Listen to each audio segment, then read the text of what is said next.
in them. Women are accustomed to making sacrifices for the family. They will now have to learn to make an offering for the country. I am inviting all women to get enlisted to my non-violent army. अभी रोशन हुआ जाता है रास्ता, वो देखो एक औरत आ रही है. A very good evening each and every one present here. मेरा नाम शैलेंद्र राठौर है और मैं आप सभी का GSTS यानी ग्रेजुएट स्कॉलर्स टॉक सीरीज़ में सहृदय स्वागत करता हूँ. आज हम इस सीरीज़ की 111th टॉक पर पहुंच गए हैं और इसके लिए मैं समस्त साक्ष्य एवं graduate scholars talk series team को बहुत बहुत बधाइयाँ देता हूँ. Although each and everyone who are present here are well accounted with this initiative, but still हर बार हमें नई ऑडियंस और नए मेंबर्स ज्वाइन करते रहते हैं. So here is the essence I am presenting before you about this initiative. This commendable initiative puts forward a scholaristic and professional platform for graduate candidates all across the country who are ardent to portray their thoughts, opinions, and understanding of miscellaneous topics. Graduate Scholars Talk Series as a platform has been continuously working for 100 Sundays, 100 weeks, 100 speakers from 50 different locations in India, 100 guests of honor from 70 colleges across the nation, and 100 different ideas. And of course, this all is possible because of our hardworking coordinators like Ms. Manvi Saraswat, Ms. Shubhi Singh, Ms. Samriddhi Kanpal, Mr. Ajay Gupta, Mr. Shubham Tiwari, Mr. Saurabh Singh, and of course, the whole team of Sakshya who directly or indirectly served in this initiative. And it would be really unfair, like I always take this particular name, but every time I take this name I feel more confident and enthusiastic. None other than Dr. Manish Karmwar sir, who is the biggest and the strongest pillar of this initiative. So thank you so much, sir. Well, we have completed 100 talks with art of articulation, and then we have completed 110 talks, and today we are conducting 111th graduate scholars talk. Now, proceeding further, it's time to introduce you all with our today's guest of honor. And for this, I would like to welcome Dr. Sashi Sekhar, sir.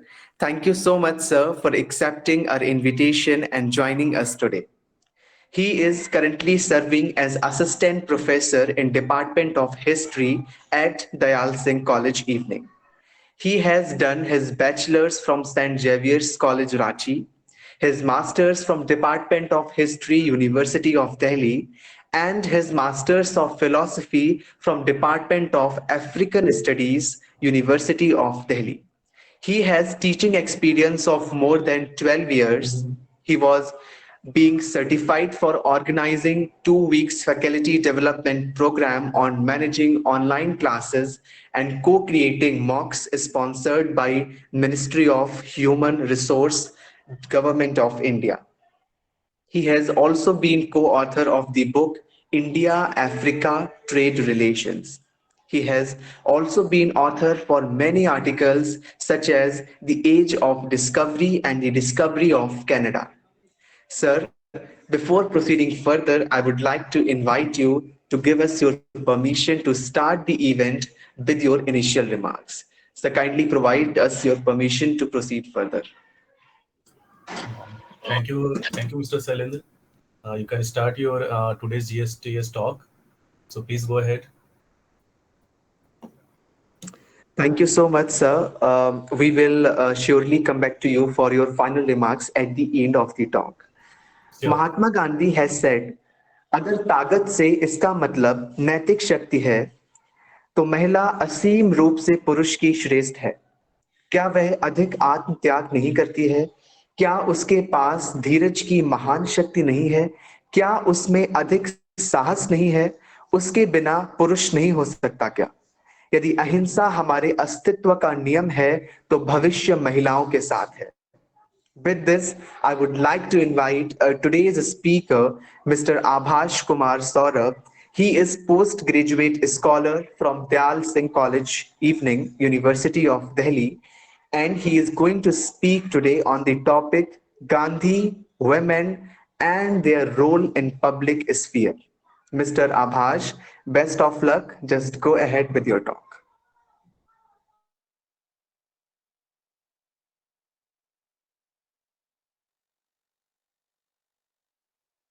Mr. Abbas, please unmute your mic. Sorry. Thank you, Shailendra. And it's been great pleasure to be on the stage of the GSTS talk. And today I am going to talk about the Gandhi women and their role in the public sphere.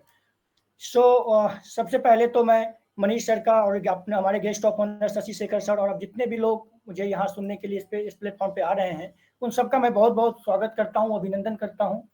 और इस विषय पे बोलने से पहले मैं एक बात और स्वीकृति के रूप में डिस्क्लेमर की तरह मैं कह देना चाहता हूँ, जो निदा फाजली ने कहा था कि कोशिश के बावजूद ये इल्जाम रह जाएगा, कोशिश के बावजूद ये इल्जाम रह जाएगा, हर काम में हमेशा कोई काम रह जाएगा। तो मैं कितना भी कोशिश कर लूंगा गांधी पे तो कुछ ना कुछ तो रह जाएगा, इसलिए मैंने पहले अस्वीकृति ले ली। और मैं शुरू करता हूँ आज अपनी बात जो Gandhi women and their role in the public sphere पे। So basically, first of all, I would like to outline the thing that I'm going to talk today. Is the things I will discuss in this talk is Gandhi's idea on and about women. Secondly, I will talk about the Gandhi's idea was how Gandhi idea was able to draw the women folk of India into the political mainstream, as well as the anti-colonial struggle and their role in the public sphere and the movement of the India. Thirdly, I will talk about the Gandhi's views on women's education and women's marriage, women's freedom, and lastly, I will talk about the impact of the Gandhi's views on the individual woman. I will also like to talk about something about Gandhi's role in the public sphere and what was the important thing to learn and why Gandhism or Gandhi is important today. So I will discuss each and everything, but I will try to do justify because there is less of time and topic is so big. Because Gandhi in 40 minutes is very difficult for me, but I will try my best. Thank you. So, for beginning that why Gandhi women and their role in the public sphere is important. So, and why I choose this topic. So, I would like to say that Gandhi women and the role of the public sphere. The reason for me to choose this topic, Gandhian women, were derived from one of my unforgettable childhood memory. I feel most thrilled and elevated by the Gandhi's writings that who Gandhi wrote in the Bal Pothi, where mother teaches the son. तो ये मुझे बचपन में जब मैं पढ़ता था बाल पोथी, तो उसमें एक माँ अपने बेटे को जब समझाती थी, तो ये मुझे बड़ा वो अंदर से बड़ा हर्षोल्लित करता था, बहुत खुश हो जाता था मैं कि ये बड़ा एक यूनिक सा लगता था। तो इसलिए ये टॉपिक मेरे लिए बहुत मेरे दिल के बहुत करीब है। और ये इम्पोर्टेंट क्यों है? Because the contemporary history of the academic interest in problems of the women's status, roles, and the other issue presents many paradoxes in India. Some of the Mahatma Gandhi's contributions, like the philosophy of non-violence, truth, civil disobedience, etc., is widely known even outside India. But the Gandhi's views on women's right, and their role in the process of the social changes is one of the least reviewed areas. The few inadequate collections of Gandhi's writing on women represent the biases and the assumptions of the compilers in their section. Gandhi's attitude to women has generally been projected either as a part of his humanism or as a patriarchal compromises, which did not really overcome the restricted views about women's roles that were widely prevalent in his generation. In my opinion, neither of these positions is based on a really critical examination of Gandhi's ideas about women and their potential role in the revolution, nor do such studies examine the evolution of Gandhi's ideas over time and the connections between shifts and his position with his understanding of the political impressions of the Indian freedom struggle. And the thing that historian Patrick French has written that although some of the Gandhi's unconventional ideas were rooted in the Hindu philosophy, he was more tellingly a figure of the late Victorian age, both in his Puritanism and his cookie theories about health, diet, and the communal living. Clearly, Gandhi's attitude to women were complex and contradictory. He appeared to be averse to women, making themselves more attractive to men. He, according to Ramchand Guha, abhorred modern hairstyles and clothes. What a pity, he wrote to Manu Gandhi, that the modern girl attaches greater importance to following the code of fashion than the protection of her health and strength. He was also critical of the appeal of the Muslim women, saying it harms women's health. They can't get sufficient air and light and they remain disease ridden. But at the same time, Gandhi believed in the rights of women and that women were to be fully equal to men.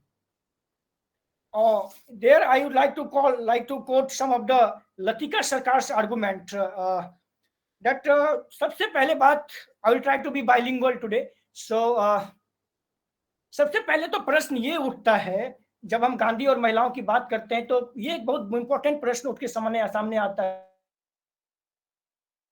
है कि महिलाओं को राष्ट्रीय राजनीति में आने की स्वीकृति इतनी आसानी से कैसे मिली। आप इस बात को सोचें कि जबकि उन्हें किसी भी राजनीतिक और यहां तक कि सार्वजनिक गतिविधि में भी भाग लेने की अनुमति नहीं थी। इसका मुख्य कारण था राष्ट्रीय आंदोलन को एक धार्मिक मिशन के रूप में देखा गया और स्वाधीनता संग्राम को देश पूजा माना गया। यहाँ पे तनिका सरकार कहती है कि उन्होंने अपने इस शोध में एक चीज दिखाया है कि उनके अनुसार महिलाओं का राष्ट्रीय राजनीति में जो सामंजस्य था वो इसलिए आसानी से हो सका क्योंकि गांधी जी को एक संत, एक देवता तथा देशभक्ति के आंदोलन को धर्मयुद्ध माना गया। ये तनिका सरकार अपने शोध में दिखाती है। दूसरी बात, गांधी जी की जो व्यक्तिगत छवि, संत और महात्मा की जो छवि थी, इसके छवि होने के कारण उनके नेतृत्व में शुरू में देशभक्ति आंदोलन की जो राजनीतिक और धार्मिक वो मिली जुली छवि थी वो उसमें जाकर के मिल गई। उसके बाद आप देखें गांधी जी ने जो महिलाओं के साथ समस्या तानने में इसका समाधान कैसे किया, तो बात यह है कि गांधी जी ने इस समस्या का बड़ा सुंदर समाधान निकाला। उन्होंने आंदोलन का जो स्वरूप है उसको उन्होंने धार्मिक बनाए रखा, पहली बात, और उसे अहिंसात्मक आंदोलन बनाया।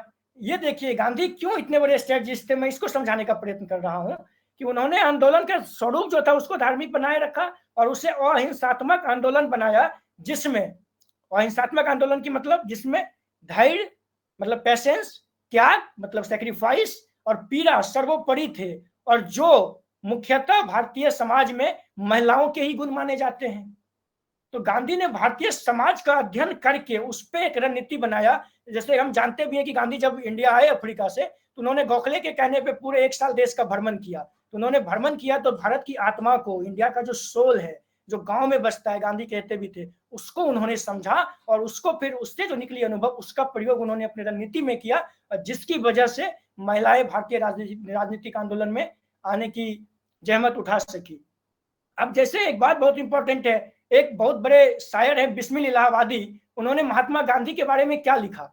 उन्होंने लिखा है कि बिस्मिल इलाहाबादी ने लिखा है महात्मा गांधी के बारे में कि सुना रहा हूं तुम्हें दास्तान गांधी की, जमाने भर से निराली है शान गांधी की, रहे न रहे इसमें जान गांधी की, न रुक सकी है न रुकेगी जवान गांधी की, यही सबब है वो दिल में सबको प्यारा है, बटन का वो अपना चमकता हुआ सितारा है।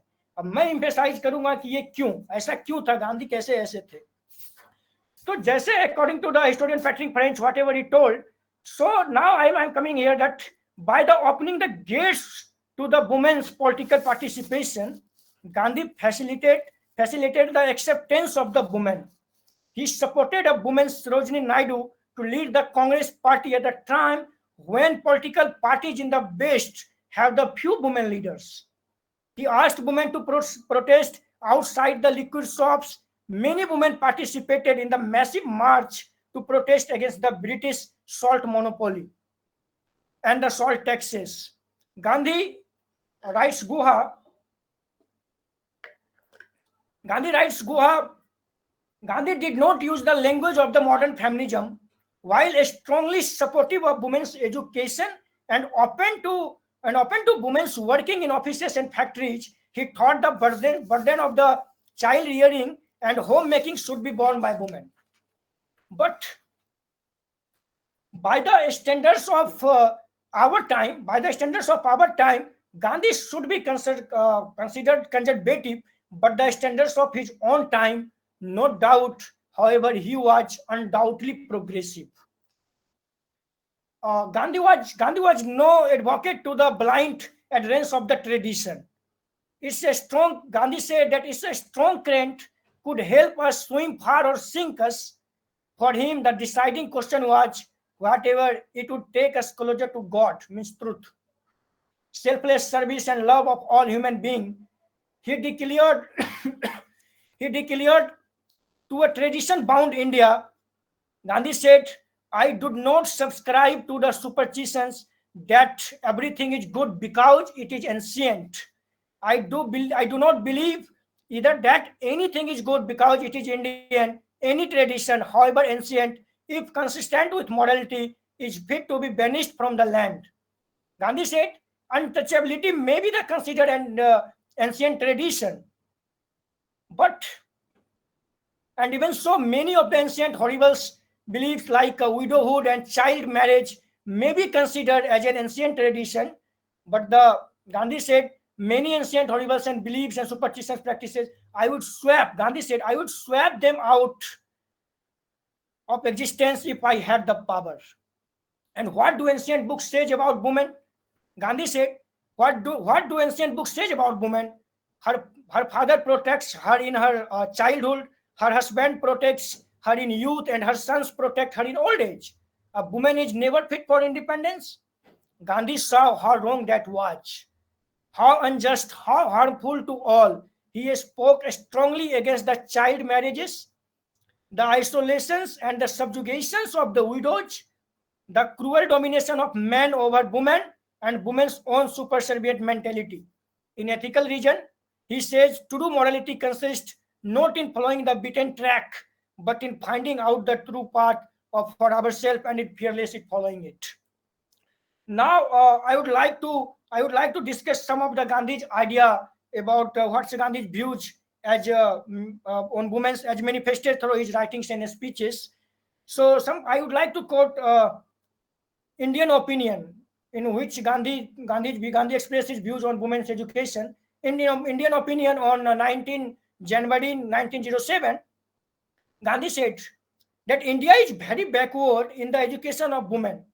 It is fact that cannot be denied, but by admitting this, we do not mean to suggest that Indian women fail in their duty. We believe that as there are in the world few men of any class who can compete with the Indian considered from all points of view, so are the few women anywhere in the world who can compare with Indian women. तो गांधी का जो ये statement था, ये भारतीय महिलाओं के प्रति उनका विश्वास और उनके प्रति एक आत्मविश्वास था, उसको ये चीजें प्रतिफलित करता है. इसको ये चीज सो हमें दिखाता है कि गांधी किस तरह से भारतीय महिलाओं में अपना फेथ रखते थे. गांधी से that but his position can no longer be kept up in the present escalate. फिर गांधी भारत की महिलाओं की जो समय स्थिति थी उसको उन्होंने क्रिटिक भी करते हैं. उसमें वो कहते हैं कि इसको हम जो वर्तमान में जो सिनेरियो चल रहा है इसमें महिलाओं की स्थिति को नहीं रख सकते हैं. Low and helpless state of India. The modern age, Gandhi said, the modern age is such that it does not allow anyone to remain in the same position. Those who do not want to go forward, Gandhi's statement, those who do not want to go forward or do not do so must fall behind. So far as this is true, we can see that Indian men have deliberately kept their women backward. Those who pose as reformers as also other well-to-do Indians, whether Hindu or Muslim, Parsi or Christian, either their women as if they were playthings or use them as the fancy for the self-indulgence. With the result, Gandhi said, with the result that they themselves become weak and help only to produce weaklings. Now, what Gandhi says about the women's marriage. Gandhi wrote in the Indian opinion 1913, where Gandhi said since the women have been attacked, women had to join the struggle. In so far, this marriage question involves an insult to our religion and an attack upon our national honor. It is far more serious than the obnoxious tax. A nation that, Gandhi said, a nation that cannot protect its women honors does not deserve to be called by this name. And Gandhi, now I would like to say some of the why Gandhi chose some of the women's, as we know, for the Indian freedom struggle. So Gandhi said, like I would like to quote some of the women like Annie Besant, Sarojini Naidu, इस तरह की जो ऐसे जितने भी महिलाएं की जो मौजूदगी हम भारतीय राष्ट्रीय स्वतंत्रता संग्राम में आप देखते हैं, तो इसमें गांधी ने कहीं ना कहीं, गांधी एक फैक्टर के रूप में थे। गांधी जी आंदोलन में महिलाओं के भागीदारी के पूर्ण पक्षधर थे। इसके अलावा आप देखेंगे कि गांधी वो महिलाओं की सभाओं में, अपने भाषणों में, आंदोलन में उनकी भागीदारी को गांधी अनिवार्य बताते थे। साथ ही उन्होंने यह कहकर प्रेरित किया कि ये देवियों और विरंगनाओं की तरह आंदोलन में उनकी अपनी एक अलग भूमिका है और उनमें इस भूमिका को निभाने की शक्ति और हिम्मत भी है।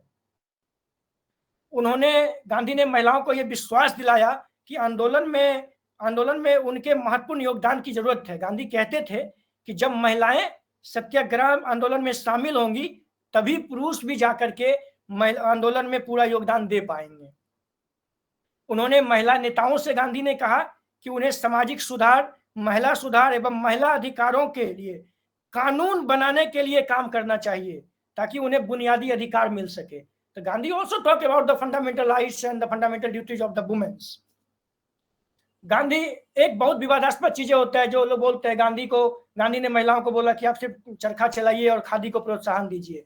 इसके पीछे गांधी की जो फिलॉसफी है, जब आप इसको समझेंगे तो आपको लगेगा कि गांधी ये बात ऐसा क्यों कहते थे। गांधी जो खादी और चरखा के पीछे गांधी जी का विचार था, वो गांधी का ये था, गांधी मानते थे कि जो हमारे देश को जो पुराने समय में, जैसे हम सुनते हैं कि भारत सोने की चिड़िया थी, तो गांधी मानते थे कि हमारे देश को पुराने समय की तरह अगर फिर से समृद्ध बनाना है, यह तभी संपन्न होगा जबकि संपन्न घरानों की महिलाएं भी, ना कि सिर्फ गरीब महिलाएं, संपन्न घरानों की महिलाएं भी अपने वस्त्रों के लिए स्वयं सूत काटे। गांधी द्वारा खादी जो था वो महिलाओं को श्रम प्रक्रिया में लाने का एक प्रयास था। अगर आप अर्थशास्त्र के नजर से भी इस चीज को समझें तो जब तक किसी भी इकोनॉमी में हर तरह के लोग, वुमेन्स, मेंस, जेंडर इक्वालिटी या एलजीबीटी आज के डेट में आप जो भी उसको भी अगर इंक्लूड आप ना करेंगे तो आपकी अर्थव्यवस्था बहुत अच्छे से रन कर ही नहीं पाएगी। इसलिए गांधी अर्थव्यवस्था के नजरिए से भी ये चीज को देखते थे कि जब महिलाएं योगदान देंगी तो उसी से हमारा देश जो है सो फिर से समृद्ध बनेगा और उसके बाद महिलाएं आत्मनिर्भर भी बनेंगी। जब आत्मनिर्भर बनेंगी तो फिर अपने राइट्स की बात भी करेंगी और अपने हक और हकूक की बात के लिए भी आंदोलन में आगे आएंगी। अब उसके बाद गांधी साथ ही साथ ये भी कहते थे कि आपको आंदोलन में आने के लिए महिलाओं को अपने घर को छोड़ने की जरूरत नहीं है। आप अपने घर और परिवार को छोड़ करके सन्यासी की तरह मत आइए। आप अपने घर परिवार में रहते हुए भी देश के लिए आप योगदान दे सकते हैं। ये गांधी की फिलॉसफी है। इसके अलावा जो एक पॉइंट है जिसको मैं चाहता हूं कि उस पर बात हो, जैसे गांधी ने जो ये सब विचार रखा ये तो ठीक है, लेकिन क्या इन विचारों से महिलाओं पे कुछ प्रभाव पड़ा? तो इसके लिए हमें यह समझना पड़ेगा कि जो गांधी का जो इम्पैक्ट जो था गांधी का व्यू का, वो इंडिविजुअल वुमेन्स पे क्या रहा। तो इसके लिए उदाहरण कुछ लेना चाहूंगा मैं, जिससे कि समझने में आसानी होगी।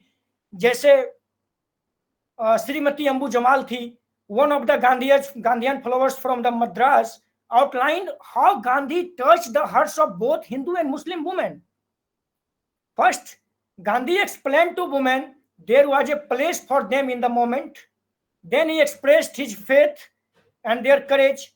Next, Sucheta Kirpalani credited Gandhi for his special attention to the male attitudes. Gandhi's personality was such that it inspired confidence not only in women but in the guardians of women, their husband, father and brothers. Since his moral stature was so high, when women came out and worked in the political field, their family members knew that they were quite secure, they were protected. Kasturba, Gandhi's his own wife, she fought along with Gandhi for the civil rights and the Indian independence against the British. And Madeline Slade or Miraban, was a British woman who left her country to live and work with Mahatma Gandhi. She was named after Mirabai, the devotee of Lord Krishna, by Gandhi himself. During the non-cooperation movement, times were changing. Women from all provinces of the British India stepped forward in the response of the Gandhi's call. Gandhi had faith in women and their capacity to help the nation. Sarla Devi Chaudhrani, Muttuk Lakshmi Reddy, Amrit Kaur, and many other women who followed Gandhi were impressed with his empathy for women and personally committed to his vision. Gandhi was able to live with their ambiguity. He wrote letters to Sarla Devi, urging her to study Hindi and prepare herself to the leadership role. Between the suspension of the non-cooperation in 1922 and his resumption of a leadership role in 1928, Gandhi devoted himself to reconstructions. During these 6 years, he spoke to the women's groups about constructive work. One of his goals was to persuade well-to-do women to learn about the conditions of the rural and the poor women, but he continued them not to neglect their own families in the process. Women followed Gandhi for the different regions. Like Rajkumari Amrita Kaur served as a Gandhi's secretary for the 16 years. She admired Gandhi for his faith for justice. Susila Nair, Gandhi's medical doctor in his later years, said she became Gandhian in 1919. Susila's mothers called him Mahatma, the great soul. Susila said, Gandhi was something like a father to me. These were women who had exercised personal choice in choosing to follow Gandhi, and they accepted his ideas judiciously. Other women followed Gandhi because their main folk accepted his leadership, but with a few personal accounts available, it is difficult to guess at what motivated all the women who declared themselves Gandhian and stepped forward to play a public role. As we know, Gandhi returned to politics in 1928 and launched a civil disobedience campaign that brought large numbers of women into the public life. Women's participation in the civil disobedience movement of 1930 to 32 different qualitatively and quantitatively from the early 1920s and on them place in the history. And Gandhi set a unique example amongst Indian leaders by including women amongst the masses in the masses into a most natural way. Women participated in the mass movement led by him is a natural course, and this made a big breakthrough in Indian women's life forever. Now I would like to say why Gandhi is relevant today. Then I will conclude that why Gandhi is important today. What's Gandhi's relevance today? Gandhi की आज के दौर में क्या प्रासंगिकता है? तो गांधी की क्या प्रासंगिकता है, इसको समझने के लिए अगर गांधी क्या है इसको कहने के लिए अगर मैं एक शेर का सहारा लूं तो ये हो सकता है कि गांधी तू समझता है कि जैसे हम लोग के लिए गांधी क्या कह सकते हैं, गांधी को समझने के लिए जरूरी है कि तू समझता है कि रिश्तों की दुहाई देंगे, हम तो वो हैं जो तेरे चेहरे से दिखाई देंगे और हमको महसूस किया जाए है खुशबू की तरह, हम कोई शोर नहीं जो सुनाई देंगे। तो गांधी कोई शोर नहीं है जो सुनाई देंगे, गांधी को समझना है, उनके रिलेवेंस को समझना है, तो ये जरूरी है। अब गांधी क्यों जरूरी है? आप देखें कि वर्तमान में जो अस्थिरता का जो दौर है, जहां दुनिया भर में काफी हद तक हताशा और बेहाली का जो आलम छाया हुआ है, आज संपूर्ण विश्व बाजारवाद के दौर में शामिल हो चुका है। लालच की परिणति इस हद तक बढ़ गई है कि युद्ध की सीमा तक चली जा चुकी है। ऐसे में गांधी और गांधी जी की प्रासंगिकता बढ़ती ही जाती है। और गांधी जी की प्रासंगिकता को समझने के लिए जरूरी ये है कि गांधीवाद है क्या। तो गांधीवाद क्या है? गांधीवाद किसी भी शोषण का अहिंसात्मक प्रतिरोध, सबसे पहले अपने से पहले दूसरों की सेवा, संचय से पहले त्याग, झूठ के स्थान पर सच और अपने बजाय देश और समाज की चिंता करना, ये आदि जितने भी ये विचार हैं, इसका समग्र रूप ही गांधीवाद की जिसको संज्ञा हम दे सकते हैं।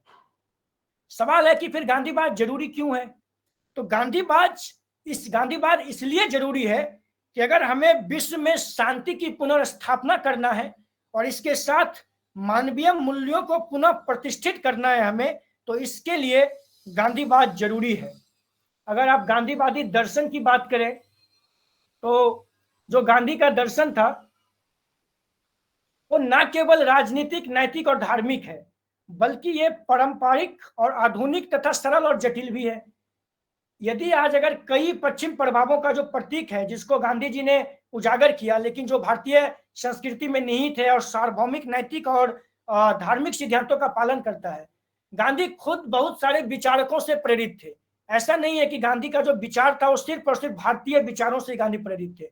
गांधी ने दुनिया भर का अध्ययन किया, और जैसे कुछ मैं आपको मिसाल के तौर पे गिनवा दूं, जैसे गांधी टॉलस्टॉय, रस्किन और इन लोगों से प्रभावित थे। तो गांधी जो रस्किन जैसे टॉलस्टॉय थे, तो टॉलस्टॉय की एक किताब है जो आप पढ़ना चाहें तो आप इसको समझें कि गांधी जो टॉलस्टॉय की पुस्तक थी the kingdom of God in with in you, इससे गांधी का, इस किताब का गांधी पे बहुत गहरा प्रभाव पड़ा। इसके साथ ही गांधी जी ने जो रस्किन की पुस्तक थी अनटू द लास्ट, उसमें उससे गांधी जी ने सर्वोदय के सिद्धांत को ग्रहण किया और उसको जीवन में उतारा। अगर हम इस मुद्दे को और अच्छे से समझना चाहते हैं और अगर हम अच्छे से इसको पढ़ना चाहते हैं तो कुछ रीडिंग लिस्ट भी है, जैसे कुछ बुक्स, जैसे मैं आपको बता दूं जिसको आप पढ़ सकते हैं, जिसपे और ज्यादा गांधी को समझने में मदद मिलेगी। तो एक गांधी का सबसे पहले तो आप गांधी का किताब ये हिंद स्वराज है, ये गांधी को समझने के लिए बहुत जरूरी किताब है। इसके अलावा गांधी जी की आत्मकथा जो है the story of my experiments with truth, ये बहुत एक महत्वपूर्ण इसमें किताब है। उसके बाद गांधी जी का एक किताब है जो सत्याग्रह इन साउथ अफ्रीका, इसको आप देख सकते हैं। इसके अलावा और भी कुछ किताबें, जैसे डेविड हार्डिमन लिखते हैं कि Gandhi in his times and our, ये किताब काफी गांधी के विचारों को समझने के लिए जरूरी है। इसके अलावा एन.आर. अय्यर की एक किताब है the moral and political thoughts of Mahatma Gandhi, ये बहुत महत्वपूर्ण है। इसके अलावा एक Gandhi women in the national movement करके एक किताब है तनेजा की, वो आप देख सकते हैं। इसके अलावा इंडिया ऑफ माई ड्रीम्स करके गांधी की किताब है जो नवजीवन पब्लिकेशन से छपती है, आप इसको देखें। इसके अलावा एक और भी महत्वपूर्ण किताब है ए रघुराम राजा का, जिस किताब का टाइटल है डिबेटिंग गांधी। इसमें गांधी के कई सारे विचारों को लेकर के बात की गई है और इन सब चीजों पे मुद्दे की बात है। उसके अलावा जो गांधी आज के डेट में इसलिए इंपॉर्टेंट है, इसके अलावा मैं आपको ये बताऊं कि गांधी का जो पब्लिक स्फेयर में गांधी क्या थे। वक्त की नजाकत को देखते हुए मैं थोड़ा जल्दी चीजों को कंप्लीट करना चाहूंगा कि गांधी का जो पब्लिक में अगर आप देखेंगे पब्लिक स्फेयर क्या है, किसी भी व्यक्ति को समझने के लिए आपको ये बहुत जरूरी है कि उस व्यक्ति से लोग कितना कनेक्ट कर पाते हैं। जितना उस व्यक्ति से लोग ज्यादा कनेक्ट कर पाएंगे, इसका मतलब ये होता है कि उस व्यक्ति की कहीं ना कहीं जो विचार है वो सार्वभौम है और वो हर लोगों को कहीं ना कहीं कनेक्टेड लगता है। मिसाल के तौर में आपको एक उदाहरण दूं, जैसे अगर सिनेमा ही हम देखते हैं और कोई हीरो विलेन को थप्पड़ मारता है तो हम ताली बजाने लगते हैं, या किसी भ्रष्ट पुलिस वाले को मारता है थप्पड़ तो हम ताली बजाने लगते हैं। क्यों बजाने लगते हैं? ऐसा तो है नहीं कि हमने मारा, स्टेज स्क्रीन पे कोई और हीरो मार रहा है, हम क्यों ताली बजाते हैं? रीजन क्योंकि हमें ये लगता है कि ये एक्टिविटी था जो मैं करना चाहता था और इस बंदे ने करके दिखा दिया, इस आदमी ने करके दिखा दिया, तो इससे फिर हमारे अंदर आती है कि यस ये मैं करना चाहता था, इन्होंने कर दिया, तो आप उसको अप्रिशिएट करते हैं, आपके अंदर होती है। तो गांधी का भी पब्लिक में यही था। गांधी मतलब बहुत ऐसे चीजें बता सकता हूं, जैसे गांधी कई बार जब जहां जाते थे तो गांधी को देखने के लिए लोगों की हुजूम जुट पड़ती थी, गांधी के एक दर्शन तक को पाने के लिए। जैसा कि मैंने शुरुआत में कहा, गांधी ने राष्ट्रीय आंदोलन को तो धार्मिक आंदोलन के रूप में बनाया ही, साथ ही साथ उनको खुद एक आदर्श महात्मा जैसी उनको उपाधि मिली हुई थी, उस तरह की उनकी एक छवि थी। तो गांधी जहां भी जाते थे लोग उनको दर्शन करने के लिए स्टेशन पे लोग जुट जाते थे। जैसे यूपी के सुल्तानपुर गांधी गए थे एक बार, तो वहां लोगों की इतनी बड़ी हुजूम जुट गई। गांधी जब चंपारण गए थे वहां इतने सारे लोग आ गए कि गांधी को भी लगा कि भाई इतने सारे लोग हमारे विचारों से जुड़ रहे हैं। इससे गांधी को भी अंदर, जो व्यक्ति खुद में मूल्यांकन करने वाला व्यक्ति हो, अंदर ही अंदर उनको भी ये चीज देता है कि हमें समाज के लिए और कितना जिम्मेदार होना है। और गांधी ने इसको करके भी हमारे लिए दिखाया, जिसकी वजह से आज हम स्वतंत्र हैं, हम आजाद हैं। गांधी जब असम गए तो उस वक्त भी गांधी को देखने के लिए, गांधी को सुनने के लिए, गांधी के एक झलक पा लेने भर के लिए लोगों के अंदर जो बेतहाशा मोहब्बत थी, लोग जो सड़कों पे आए, लोग स्टेशनों पे आए, गांधी जहां रुकते थे लोग वहां भीड़ लग जाती थी गांधी को दर्शन के लिए। तो गांधी का पब्लिक स्फेयर में इतना बड़ा ज्यादा उस पर योगदान था कि आप उसको कभी भी आप चाह के भी भुला नहीं सकते। और भारतीय इतिहास में आप कभी भी देखेंगे तो गांधी आपको हर कदम कदम पे दिखेंगे। And lastly, as you know, some of things that I'm going to discuss here, that why Gandhi is important today, and also what Gandhi thought, that क्या गांधी जो सोचते थे या जो गांधी ने कहा वो आगे हम उसको क्या कंटिन्यू कर सकते हैं या क्या है वो गांधी का। तो जब इंडिया भारत जब हमारा आजाद हो रहा था तो Gandhi wanted to build a new society in the free India. अब वो समाज क्या था, गांधी नया समाज की स्थापना करना चाहते थे, तो गांधी क्या समाज बनाना चाहते थे? गांधी एक ऐसा समाज बचाना चाहते थे, a society based on social justice and peace, एक समाज जो सामाजिक न्याय और शांति के आधार पे बने। गांधी एक ऐसी समाज की स्थापना करना चाहते थे। गांधी पूछते हैं, he asked, freedom for whom? What does freedom mean to the millions of people who are so poor and backward? For him, freedom was birthright for every nation as well as every human being. He always includes women in his human being. अब गांधी ने ये सब किया, इसका क्या भारतीय महिलाओं पे अगर हम इसको देखें कि आजादी के बाद क्या जो गांधी ने इतना आंदोलन में महिलाओं को लाया, महिलाओं ने जो इतना सारा त्याग दिया, सेक्रीफाइस किया, क्या महिलाओं को आजादी के बाद जो आज हमारी महिलाएं हैं, जो हमारी आज की भारतीय महिलाएं हैं, उनको इन सब चीजों का क्या लाभ मिला? तो आप इसको समझें कि post 1947 through the involvement in the battle for independence, women in independent India gain the legal safeguards and rights. आज आप देखेंगे कि the principles of gender equality, the biggest topic today, the principles of the gender equality is enshrined in the Indian Constitution in its preamble, fundamental rights, fundamental duties and the directive principles. इसके अलावा अगर आप महिलाओं के अधिकार को समझें, क्या क्या जो इस पूरे आंदोलन में महिलाओं ने योगदान दिया, उसका आज की महिलाओं पे क्या है, तो हमारे संविधान के अंदर जो अनुच्छेद 15 है वो इस चीज को प्रतिबंधित करता है कि prohibits discrimination on the grounds of sex. अब लिंग के आधार पे किसी के साथ आप मतभेद नहीं कर सकते हैं। उसके अलावा article 21 of the Indian constitution, the right to liberty of the women's reproductive choice falls under the right of the personal liberty. Article 21 के अंदर महिलाओं को पर्सनल लिबर्टी का अधिकार दिया गया है। इसके अलावा आर्टिकल 39D, आर्टिकल 42 जो वुमेन्स और महिला और पुरुष दोनों को, जैसे कोई भी वर्क कंडीशन है जहाँ पे वो काम करते हैं, वो कार्यस्थल पे, वहां पे प्रोवाइड करवाता है उनके लिए इक्वलिटी। इसके अलावा उनको मैटरनिटी रिलीफ प्रोवाइड करवाता है। साथ ही साथ जो भारतीय संविधान का 73rd और 74th कॉन्स्टिट्यूशनल अमेंडमेंट है, इसके तहत महिलाओं को 1/3 जो है रिजर्वेशन दिया गया है, वो हर स्तर पे, चाहे वो म्युनिसिपैलिटी हो, ग्राम पंचायत हो, जिला परिषद हो, इन सब जगह पे।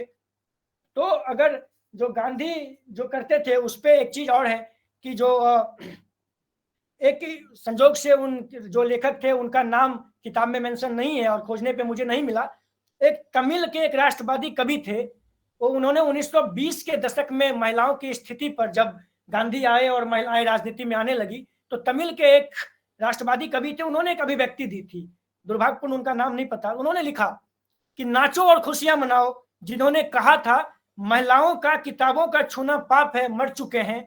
जिन पागलों ने कहा था वो स्त्रियों को घरों में बंद करके रखेंगे, अब वो अपना चेहरा छिपा कर बैठे हैं। उन्होंने घरों में हमसे ऐसे काम कराया मानो हम गाय बैल हों, मार खाकर चुपचाप काम करना हमने उसे समाप्त कर दिया है। नाचो, गाओ और खुशियां मनाओ। तो to recapitulate all this, in my opinion, as Gandhi, as Guha said, that Gandhi did not use the language of the modern feminism, but I will say Gandhi's feminism maybe not like the modern feminism, or Gandhi didn't use the language of the modern feminism, but definitely Gandhi's feminism was a social feminism. And on the basis of my own studies, I have no doubt to say Gandhi was the second person in the Indian history who believes in women more than men. And after the Mahabira, where the numbers of bhikkshunis were 60,000 and the bhikshu were 40,000. To conclude, I will say what Gandhi said, that if women were to be free, they had to be fearless. Thank you so much. Thank you so much, Mr. Abhash. It was great the way you have explained Gandhi, his philosophies and his ideas towards the women, and why he was very much like confident about women than that of men. Now, proceeding further, we have some questions from our audience, so let's take them one by one. The first question has asked by Mr. Shivanshu, and he is asking, how have contemporary Indian feminists interpreted and built upon Gandhi's ideas about women and their role in the public sphere? What's your opinion about this? The first of all, जो today's Indian feminism, सो अगर भारत की आज की नारीवादी महिलाएं जो है या जो नारीवादी विचार है वो गांधी के विचारों को कैसे इंटरप्ट कर सकती है।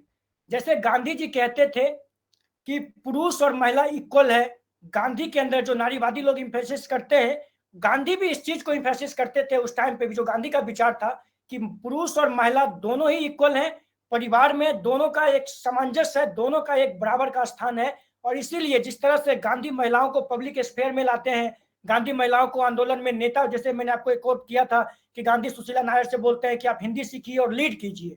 तो गांधी महिलाओं को कहीं ना कहीं हमेशा से गांधी चाहते थे कि गांधी उसमें आगे महिलाएं आगे आए, भारत के स्वतंत्रता संग्राम में आंदोलन में योगदान दे। और गांधी साथ ही साथ, जैसे मैंने एक चीज और कहा कि अगर गांधी के हर विचारों को आज के दायरे में हम लोग देखें तो मैंने शुरुआत में एक बात मेंशन किया था कि गांधी को अगर आज के फेमिनिस्ट और आज के हम अपने मॉडर्न आधुनिक विचार से देखें तो समहाउ कहीं ना कहीं गांधी थोड़े बहुत कंजर्वेटिव नजर आते हैं बदलते परिवेश के साथ। हर विचारधारा थोड़ा बहुत समय के साथ बदलता है और उसमें कुछ कमियां और कुछ अच्छाइयां बची रह जाती है।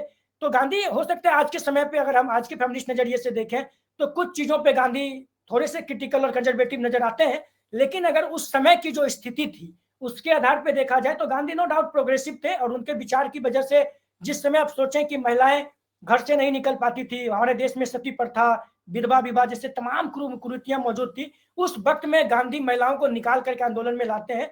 तो उस वक्त की अगर इतिहास के पृष्ठभूमि में, history is all about the space and the time, तो उस टाइम के अकॉर्डिंग अगर हम चीजों को देखें तो गांधी ने जो किया वो अनडाउटली प्रोग्रेसिव था। बट अगर आज के पर्सपेक्टिव में देखें तो गांधी के जो 3-4 विचार हैं जो काफी आज के फेमिनिस्ट भी उसका इस्तेमाल कर सकते हैं। जैसे गांधी इक्वलिटी की बात करते हैं, गांधी उसके बाद महिलाओं को आत्मनिर्भर बनाने की बात करते हैं, इकोनॉमी में कंट्रीब्यूट करने की बात करते हैं। उसके अलावा गांधी कहते हैं कि जो महिलाओं का जो प्राचीन काल से जो शोषण होता आ रहा है या जो प्राचीन टेक्स्ट जो महिलाओं के बारे में बोलते हैं, आज का फेमिनिज्म डिबेट क्या है, आजकल फेमिनिज्म डिबेट को आप समझे, इसी बात तो फेमिनिज्म का सबसे बड़ा डिबेट है कि जो प्राचीन टेक्स्ट जो मनुस्मृति में लिखा गया कि महिलाएं जब पैदा होंगी तो उनके पिता उनका रखवाली करेंगे, महिलाएं जब बड़ी हो जाएंगी तो उनका पति रखवाली करेगा, और जब वृद्ध हो जाएंगी या विधवा हो जाएंगी तो पुरुष उसका करेगा, जो मनु ने कहा है। इसी चीज पे आज फेमिनिज्म का डिबेट भी काफी जोर शोर से चलता है और गांधी खुद इस चीज को क्रिटिक करते हैं कि ये तो गलत है। गांधी पूछते हैं कि फिर महिला कहाँ पे इंडिविजुअल है, महिलाओं का इंडिविजुअल इंडिपेंडेंस कहाँ है।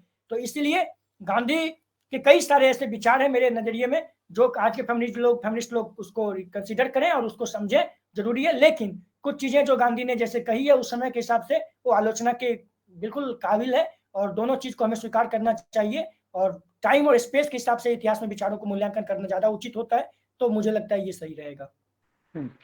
Okay, let's take one more question, and the last one is asked by Mr. Ajay Gupta, and he's asking, Gandhi's idea of celibacy and his further experiment with Abba, Manu, and Sushila Nair were in fact against the spirit of idea of feminism. What do you think about it? Was that a mistake done by him? ये काफी रोचक सवाल है। जब भी आप कहीं गांधी पे बात करेंगे तो ये बात उठ के तो आती है, इसमें कोई वो बात नहीं है। लेकिन दिक्कत क्या है कि जो मुझे तो इस चीज का मेरे अंदर भी काफी ये रहा, इस चीज के लिए मैं जब शुरू में इस चीज को समझता था तो मुझे सबसे पहले तो भारतीय पुरुषों पे ही बहुत ज्यादा सोचने का मन करता है कि आखिर ये विचार कैसे आया, आप क्यों ऐसा सोचते हैं। Gandhi was something that Gandhi का जो सोचिए, गांधी जिसने महिलाओं को लाया, क्यों लाया, आप उस समय को समझें। गांधी देखें, गांधी क्या बोलते हैं, गांधी बोलते हैं कि जो my life is my message. Gandhi जो बोले हैं वो सब नहीं, गांधी बोलते हैं जो मैंने किया है वो मेरा मैसेज है, मेरा जिंदगी मैसेज है। क्या गांधी आप सोचें, जो सुशीला नायर और इन सब का जो एक्सपेरिमेंट है, ये भारतीय पुरुषों के दिमाग में जो कंजर्वेटिव जो थॉट जेंडर और सेक्स को लेकर के है, इस वजह से इस सवाल की उत्पत्ति होती है। गांधी आप सोचें इस चीज को क्या बोलते हैं। गांधी ने खुद बोला है कि महिलाओं को आंदोलन में आगे लाते हैं। उसके बाद जाकर के जो ब्रह्मचर्य की परिभाषा है, गांधी उसमें उन महिलाओं ने गांधी के बारे में जो मैंने खुद कोट किया था अभी, इतने महिलाओं ने ये बात कही कि गांधी में, क्यों गांधी में विश्वास करते हैं, जो व्यक्ति सोशल जस्टिस और तमाम चीज की बात करता हो।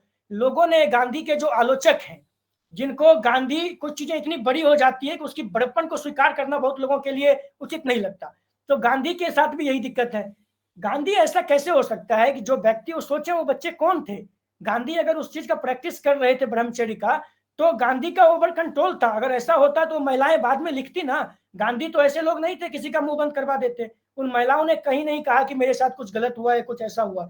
हम जिस तरह से महिलाओं को अगर हम अपने बराबर सोचें, जैसे अगर दो लड़का अगर एक साथ सोता है उस पर तो हम सवाल नहीं करते, हम उस पर तो क्वेश्चन नहीं उठाते कि भाई ये दो आदमी एक रूम में क्यों सोया हुआ है। गांधी अगर किसी महिला के साथ अगर वो अपना ब्रह्मचर्य कर रहे हैं तो हो सकता है उनका सिंपैथी हो। क्या बाप एक बेटी के साथ नहीं घर में हम लोग आराम करते हैं, मैं अपनी बहन के साथ नहीं आराम करता हूँ? तो इसमें कोई हमारी ये कंजर्वेटिव जो पुरुषवादी मानसिकता है, ये इस तरह की चुलबुलाहट वाली सवाल ये हमारे दिमाग में डाल देता है कि हम ऐसा सोचने लगते हैं कि यार ये तो ऐसा है तो ऐसा होगा। नहीं, हमें पहले हमारे इंडियन जो मैन है उनको पहले खुद को रिफॉर्म करे। गांधी एक बहुत बड़े लोग थे और उनकी विचारधारा इतनी मामूली सी चीज की नहीं थी। वो व्यक्ति उस समय दुनिया को जानते थे और उन चीजों के लिए गांधी उसमें कभी भी उस तरह की बात नहीं हो सकती है। दूसरा बात, उन महिलाओं ने खुद विरोध नहीं किया। गांधी जो महिलाओं को आगे ला रहे हैं, गांधी ने महिलाओं को, उन सभी महिलाओं को भी गांधी ने सोशल स्टेटस दिया। और गांधी ने जो लाया उस समय, उसकी वजह से आप देखते हैं संविधान आने के बाद जो आज महिलाएं हमारी बोल पा रही हैं, हमारी आजादी की बात रख पा रही हैं, जो महिलाओं ने योगदान दिया, महिलाओं की खुद की अपनी लड़ाई है और इसके पीछे गांधी भी कहीं ना कहीं खड़े थे। तो इसको भारतीय पुरुष अपने पुरुषवादी और कंजर्वेटिव सोच से बाहर निकलेंगे तो ये सवाल धीरे धीरे बंद हो जाएगा। और ये सवाल मुझे नहीं लगता कि गांधी के साथ इसको जोड़ना को जरूरी है। जिस तरह से गांधी एक बहुत वृद्ध आदमी थे, बहुत अनुभवशील आदमी थे, एक पिता की तरह, पुत्री की तरह लोगों की छवि को रखते थे, तो गांधी ऐसा सोचेंगे, इस सवाल से हमें बचना चाहिए और इस तरह की चीजें लाजमी ही नहीं है। Okay, thank you so much, Mr. Avash. Now, keeping time limits in mind, we will stop ourselves here. Now, the one and the very last question from my side, and we always ask this question to our speakers. How was your experience with this platform, Graduate Scholars Talk Series? ये experience तो बहुत ही अच्छा रहा, it was really fantastic. सबसे बड़ी बात यह है कि आज जो हमारे गेस्ट ऑफ ऑनर हैं, मतलब जिनके सामने बैठ के क्लास पे मैं पढ़ा और मैं आज बोल रहा हूँ, मुझे सामने से सुन रहे हैं, तो मेरे अंदर जो पूरी घबराहट अगर आप महसूस कहीं हुआ हो तो इसका एक मेन वजह ये भी है कि शशि शेखर सर जिन्होंने मुझे चलना सिखाया, he is my mentor, he is my guide, everything, मैं उनके पद चिन्हों पे चलता हूँ और वो सामने बैठे हैं। तो ये मेरे लिए एक मनीष सर का बहुत बहुत धन्यवाद देना चाहता हूँ कि उन्होंने एक ऐसा प्लेटफॉर्म बना दिया कि जिसपे हम और सर एक साथ आ सके। नहीं तो मेरी तो इतनी क्षमता नहीं कि मैं उनके साथ बैठ के बात कर सकूं और सामने इस तरह का विचार रख सकूं, वो भी गांधी और इस तरह के मुद्दों पे। और मनीष सर सामने हैं, काफी मनीष सर से मैं सीखता रहा हूँ, काफी समझाते हैं, उन्होंने पिछले दिन भी काफी कुछ बताया और ये प्लेटफॉर्म मुझे बहुत अच्छा लगा। इसलिए अच्छा लगा कि यहाँ पे सर ने जो एक इनिशिएटिव है कि यहाँ पे ग्रेजुएट लेवल पे लोगों को, जैसे यूनिवर्सिटी को हम बोलते हैं, मुझे लगता है जीएस टॉक जो है यूनिवर्सिटी की जो पूरा परिभाषा है, जो कल्पना है, उसको ये जिंदा रखता है। जैसे यूनिवर्सिटी को क्या बोला जाता है, university means it universe in itself, वो अपने आप में ब्रह्मांड है। तो ये जो टॉप है, ये जो टॉक का प्लेटफॉर्म सर ने बनाया, यहाँ ना सिर्फ सोशल साइंस के सब्जेक्ट होते हैं, मैं जाके देखा इस पे साइंस के, टेक्नोलॉजी के, ज्योग्राफी के तमाम विषयों पे यहाँ बात होती है। तो ये आज के लिए जो सर कर रहे हैं, ये एक बहुत बड़ा मंच है और इस पे मेरा अनुभव तो व्यक्तिगत ये है कि मैं यहाँ आकर के खुद को बहुत ही सौभाग्यशाली और बहुत ही अच्छा महसूस कर रहा हूँ कि मुझे इस मंच पे आने का मौका मिला। और मैं आपसे बहुत क्लियर बोलूं कि मैं इस मंच के लायक खुद को समझता भी नहीं, लेकिन मुझे ये मौका मिला, ये सौभाग्य है, इस बिन द गॉड्स ग्रेस, और ये सर का और आप सबका ये बहुत बड़ा मेरे प्रति सौभाग्य और विश्वास है कि मैं आज इस मंच पे आ पाया, बोल पाया। मैं बहुत गौरवान्वित हूँ और मैं आप लोगों को बहुत शुभकामनाएं देता हूँ कि जीएसटीएस टॉक इसी तरह से आगे बढ़ते रहे और भी लोग आए, हमारा भी ज्ञान का काफी से मुझे समृद्ध होता है और मैं इस मंच से जुड़ा हुआ हूँ।